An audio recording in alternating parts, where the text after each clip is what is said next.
Father Willie and I were at a symposium on exploring the unique role of Catholic families in growing the faith at Notre Dame University last weekend.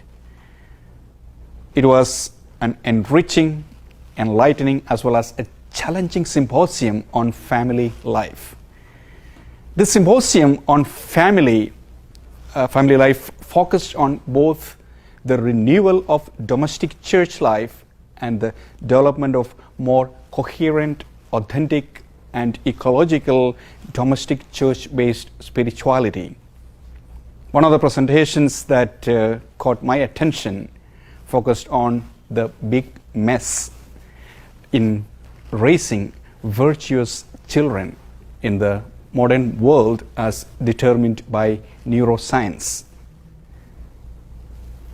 The speaker made us aware of the challenges to society, like mental illness, violence, drug addiction, and suicide are increasing.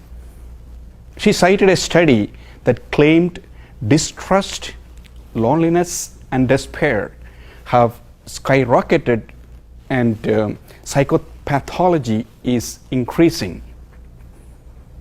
One reason is a misunderstanding of child development and children's basic needs. As members of God's family, we need to know God has a vision for families. Pope Benedict XVI said, "The family is fundamental because that is where the first awareness of the meaning of life germinates in the human soul. It germinates in the relationship between the mother and the father, who are not masters of their children's lives, but are God's primary collaborators in the transmission of life and faith." In the gospel today, Jesus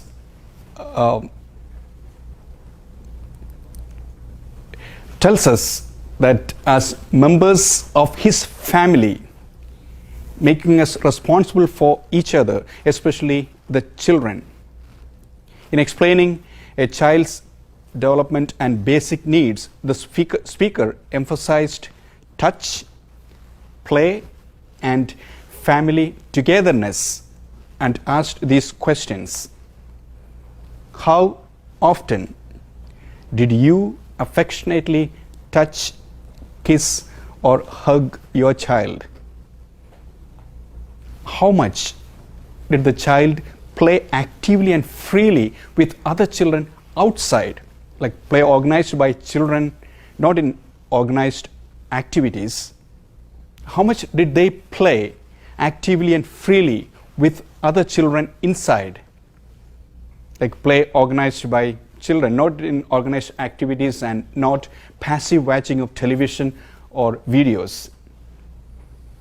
And how often did you do things together as a family at home, like eating together, doing chores together, or playing? How often did you do things as a family outside the home? For example, going to a religious service or shows or community events, visiting parks or traveling. As members of God's family, we want our children to grow up knowing Jesus and developing their spiritual lives. So let us pray today that more and more families become aware of God's vision for families and gain a clear, meaningful, and practical understanding of our children's need, that families may be educated about specific practices that will strengthen them to cross the Red Sea of their life. God bless you and your families.